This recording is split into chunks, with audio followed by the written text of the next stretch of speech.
let's start by having a closer look at string interpolation.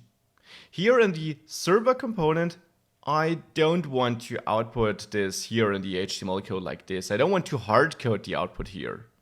It would be realistic that our server component contains information about a specific server.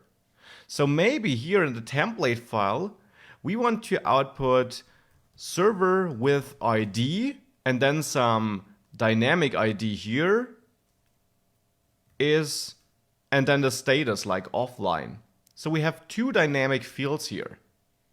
Now, it would make sense to kind of derive them in TypeScript code. In a real app, that might be derived from a HTTP request you make to some backend or some calculation.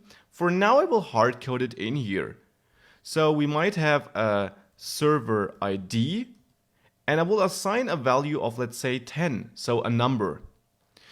And I might also have a server status, which is a string offline. So two different types, a string and a number. And though not necessary, you could also be very explicit by assigning the type with TypeScript's feature here of adding a colon after the property name and then the type. It will infer it automatically though, so this is not required. I'm just doing this here for demo purposes.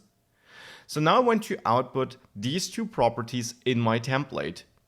And to get this connection, we need data binding, because you learned it's all about the communication between your TypeScript code and the template. So string interpolation is a typical use case here, or a typical solution for this task here. Instead of the placeholder, I use my double curly braces, opening and closing. This is the string interpolation syntax. And in between these double curly braces, you can now write a TypeScript expression. So the easiest expression is to simply reference a property, like the server ID. And this is a common use case, that you only output a property here, or the value of the property. However, it's not the only use case. You could also, for example, here for server, simply hardcode a string in there. Any expression which can be resolved to a string in the end. That's the only condition for a string interpolation syntax here. So whatever you have between the curly braces, in the end it somehow has to return a string. So you could also call a method here which returns a string in the end. The only other restriction is you can't write multi-line expressions here. You can't write block expressions in here. So you can't add a if or a for control structure in here. You could use a ternary expression though. So this is what you can do. Now let's also replace the last placeholder, and here I will again just reference a property, the server status. Now this is string interpolation in usage, and you see that we have an expression which is a string itself, and then two other expressions which simply point to properties. And again, you could also call a method here which returns a string.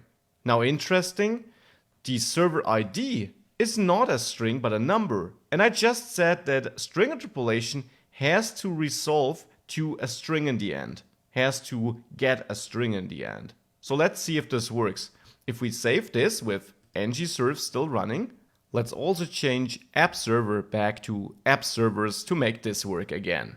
We see server with ID 10 is offline. We see it twice because we repeat this component, and each component of course has the same content, but we see that string interpolation is working and that it especially is also working here for our number. So ID 10, that is not an issue, that is working fine, because a number can be easily converted into a string.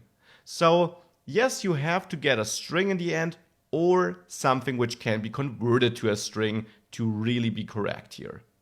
This is how you can use string interpolation. And now to really complete the example, let's say the server status here is somehow returned in a method.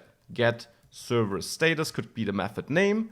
This is how you define a method in TypeScript. So you might know this kind of method definition from other languages. And here we simply return this server status. So we return the property here. We could of course have accessed as it directly, as we already did, but just to demonstrate that you can call a method, here I am calling a method getServerStatus, of course leads to the same output, because again, all this method does is it returns us a string in the end, or something which can be converted to a string. That is string interpolation in action.